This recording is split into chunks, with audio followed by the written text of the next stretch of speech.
और चलिए अब बात करेंगे अगली बड़ी खबर की। और अगली बड़ी खबर है मौसम से जुड़ी हुई, क्योंकि इस समय यूपी की बात करें, पूरे उत्तर भारत की बात करें तो यहां पर हाड़ कंपा देने वाली ठंड पड़ रही है। और आईएमडी ने जारी किया है ठंड का येलो अलर्ट। ये बड़ी खबर आपको हम बता रहे हैं। बरेली की बात करें, इसके अलावा मुजफ्फरनगर की बात करें, या फिर बात हम आगरा की करें, कुल मिलाकर 40 के करीब ऐसे जिले हैं जहां पर कोल्डे की चेतावनी भी है।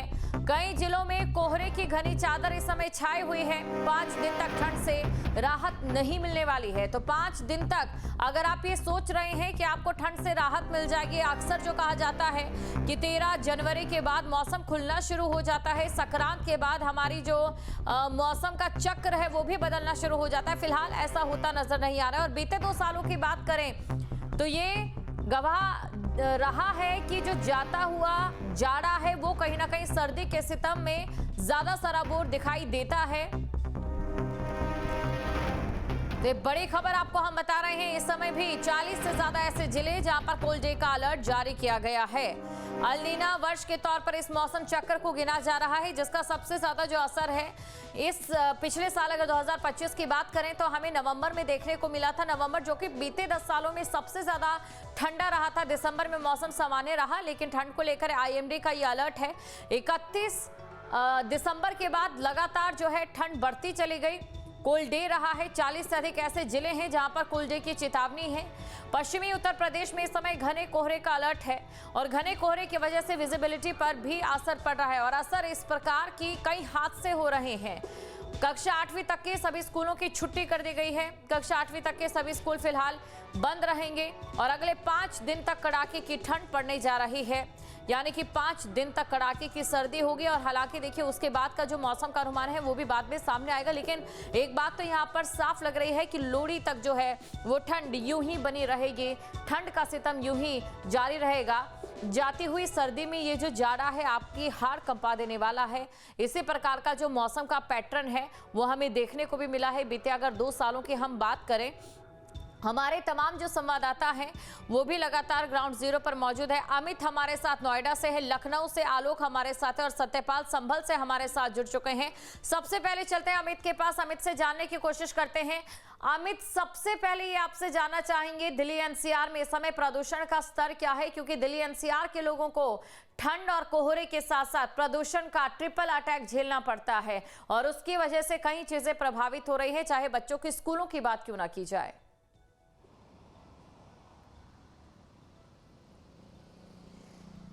बिल्कुल, देखिए सर्दी के सितम के साथ साथ जो पोल्यूशन का अटैक है वो भी दिल्ली एनसीआर के लोग झेलने के लिए मजबूर हैं। बीच में 2 दिन ऐसे जरूर रहे जब AQI 200 के आसपास पहुंच गया था, लेकिन अब 2 से 3 दिन की अगर बात की जाए तो 300 के आसपास AQI बना हुआ है। आज भी 308, 310 और 300 के आसपास नोएडा के कई इलाकों का AQI और इसी तरीके के हालात दिल्ली एनसीआर में बने हुए हैं। तो सर्दी में जहाँ शीतलहर चल रही है, उस शीतलहर में जो पोल्यूशन है उसका जहर भी लोगों की सांस तक पहुँच रहा है और उनकी सेहत पर बुरा प्रभाव डालता हुआ नजर आ रहा है।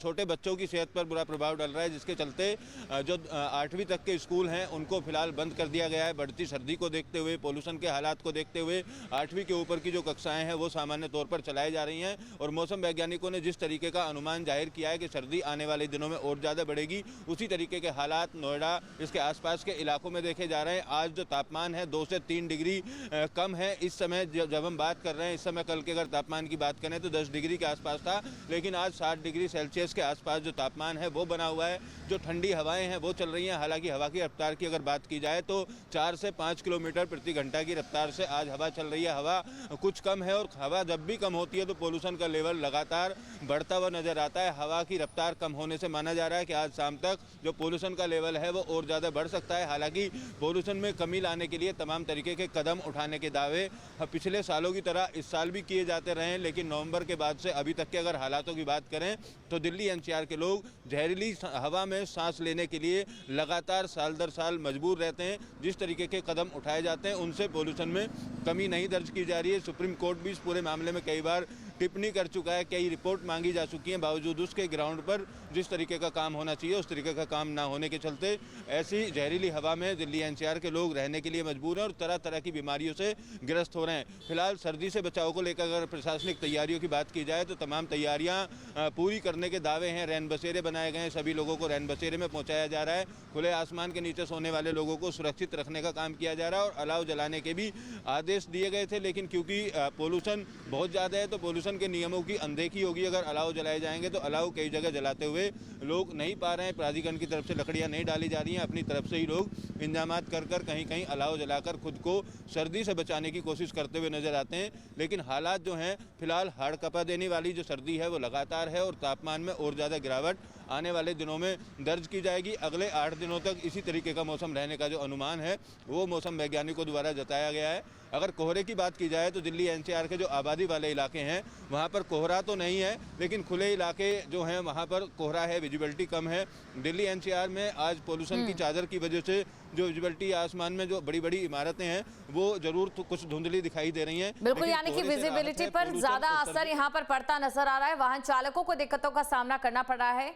आलोक के पास चलते हैं। आलोक, देखिए कल भी कई ट्रेनें लेट थी और इसी के साथ विमान सेवा भी प्रभावित हो रही थी। आज इसको लेकर क्या अपडेट है, प्रशासन की ओर से क्या व्यवस्थाएं की गई हैं?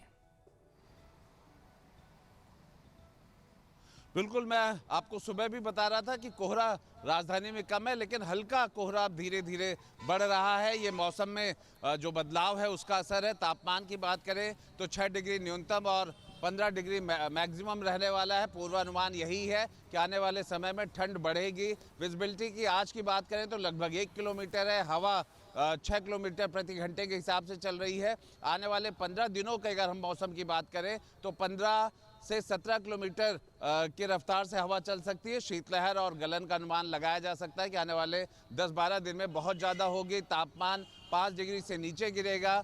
और बात सरकार और प्रशासन की करें तो मुख्यमंत्री गोरखपुर में थे, उन्होंने औचक निरीक्षण किया और ये सुनिश्चित करने को कहा है कि ठंड में कोई भी बिना कंबल, बिना रैन बसेरे के ना रहे। हर जो प्रशासन के अधिकारी हैं वो सुनिश्चित करें। राजधानियों समेत बाकी जिलों में भी डीएम औचक निरीक्षण पे रात में निकले थे, देख रहे थे हालात। लेकिन हमारे साथ यहाँ पे जो लोग हैं राजधानी लखनऊ है, अलग अलग जिलों के लोग आते हैं। आप शामली से हैं और आप मुजफ्फरनगर से। वहाँ की मुजफ्फरनगर और शामली की ठंड और यहाँ पे कुछ अंतर लग रहा है या इस बार जनवरी? ठीक है सर, सर्दी चालू हुई है। सर्दी तो अभी तक तो आज नहीं थी, अब सर्दी आई है, अब सर्दी और बढ़ेगी। पहले के जनवरी और अब में थोड़ा अंतर है, पहले ज़्यादा ठंड है? पहले वर्षों में ज़्यादा ठंड थी, अब की बार जो है कम ठंड है। मुजफ्फरनगर से आए हैं तो एक बहुत मतलब ट्रेनों का क्या हाल है? स्टेशन पे ट्रेन समय पे? ट्रेन लेट चल रही है ठंड की वजह से, और मुजफ्फरनगर क्षेत्र में ज़्यादा ठंड है और यहाँ पे जो है लखनऊ में कम ठंड है। खेती किसानी का क्या हाल है? देखो सर, ये तो जो ठंड होगी तो खेती बनेगी, यानी खेती को नुकसान है। गेहूं बनता है ठंड में, पाले में। फिलहाल कोई नुकसान है गेहूं को अभी। हाँ, होनी चाहिए किसान, ठंड होनी चाहिए। और देखिए यही है ठंड के नए आयाम या मौसम का कहा जाए। अभी किसानों को और उम्मीद है ठंड पड़े जिससे गेहूं की फसल अच्छी हो। शहरों में और सरकार के लिए चिंता का विषय ये है कि जब कोहरा पड़े तो सड़क दुर्घटनाएं ना हो, जान माल का नुकसान ना हो, जनहानि ना हो, ठंड में किसी की ठंड के कारण गलन के कारण मृत्यु ना हो। इस वजह से रैन बसेरा, अलाव, इन सब बिल्कुल, यानी कि प्रशासन की ओर से अपने स्तर पर तमाम व्यवस्थाएं की जा रही हैं। सत्यपाल के पास चलते हैं। सत्यपाल, ग्रामीण परिवेश की अगर हम बात की जाए, इस समय अब तक कम से कम 2 से 4 बार बारिशें हो जानी चाहिए थी, लेकिन सूखी ठंड पड़ने की वजह से जाहिर तौर पर अब किसानों को काफी ज्यादा नुकसान हो रहा होगा। बिल्कुल, जिस तरह से संभल में ग्रामीण इलाकों की बात की जाए तो ग्रामीण इलाकों में जो किसान हैं उनकी फसल है, जो गेहूं की फसल खड़ी हुई है, तो उसको लेकर के किसानों का मानना है कि अगर बारिश के साथ ठंड और पड़ती तो जो गेहूं की फसल है उसके लिए कहीं ना कहीं बहुत फायदे की बात होती है। लेकिन किसानों का मानना है कि जिस तरह से ठंड पड़ेगी उतना ही गेहूं की फसल में जो फायदा होगा, लेकिन वो बारिश ना होने की वजह से और ठंड अधिक ना पड़ने की वजह से किसानों का कहना है कि जो गेहूं की फसल है वो कहीं ना कहीं उसको काफी नुकसान भी हो सकता है, क्योंकि अब जो ठंड है वो ज्यादा पड़ना शुरू हुई है और उसको लेकर वो किसानों का मानना है कि अब कुछ जो गेहूं की खड़ी फसल है उसमें कहीं ना कहीं फायदेमंद है। लेकिन जिस तरह से शहरों की कस्बा की बात की जाए तो संभल में जो तमाम जो संभल के जिला अधिकारी के द्वारा ठंड को लेकर के तमाम निर्देश दिए जा रहे हैं। रैन बसेरों के लेकर के तमाम जगह जगह रैन बसेरा बनाए गए। अस्पताल की बात की जाए उनको लेकर तमाम स्वास्थ्य विभाग के साथ और अन्य जो नगर पालिका के कर्मचारी अधिकारी उनके साथ संभल के जिला अधिकारी डॉक्टर राजेंद्र पेंसिया की तरफ से तमाम जो बैठक की गई थी और बैठक में उन्हें निर्देश दिया गया था कि कोई भी खुले आसमान के सामने ऐसी कड़कती ठंड में नहीं बाहर सोए, जिससे उन्हें रैन बसेरा में गद्दे वगैरह व अन्य अलाव की व्यवस्था कराने को लेकर के निर्देश दिए थे। लेकिन कुछ नगर पालिकाओं में तो संभल के जिला अधिकारी के निर्देश का पालन करते नजर आ रहे हैं, लेकिन जो कुछ नगर पालिका जैसी है गुन्नौर है व अन्य नगर पालिका उनमें जो संभल के जिला अधिकारी के निर्देश का पालन करते नजर नहीं आ रहे, क्योंकि अलाव को लेकर के जिला अधिकारी ने जगह जगह अलाव को लेकर के लकड़ी भेजने के लिए निर्देश दिए गए थे। लेकिन वहां के लोगों से कुछ बात की तो उन्होंने साफ तौर से कहा कि यहाँ पर 4 दिन बाद या 2 दिन बाद लकड़ी आती है, तो जिसको लेकर अलाव की व्यवस्था नहीं हो पा रही है। हालांकि इसको लेकर के संभल के जिला अधिकारी ने खुद रैन बसेरा में पहुंचकर बिल्कुल, तो लोगों की भी ये शिकायतें हैं। अमित के पास हम चलते हैं। अमित, देखिए, आपसे ये हम जानना चाहेंगे कि यहाँ नोएडा में प्रशासन ने क्या कुछ व्यवस्थाएं की हैं ताकि ठंड का जो सितम है वो कम रहे, क्योंकि यहाँ पर प्रशासन के पास अलाव जलाने की व्यवस्था भी नहीं रहती है प्रदूषण के कारण।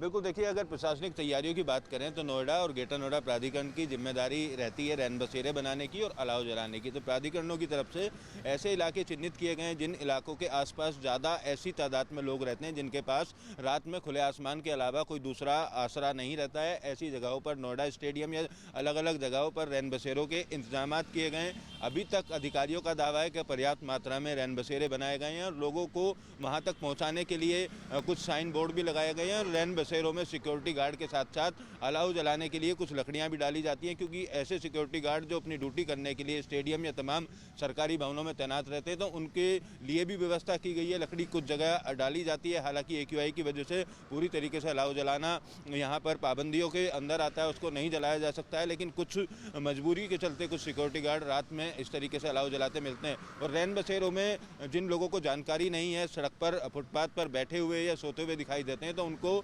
डायल 112 की जो गाड़ी है यूपी पुलिस की वो रैन बसेरे तक छोड़ने के लिए जाती है। इस तरीके के रैन बसेरे तक उन लोगों को छोड़ा जा रहा है। आलोक के पास भी चलते हैं।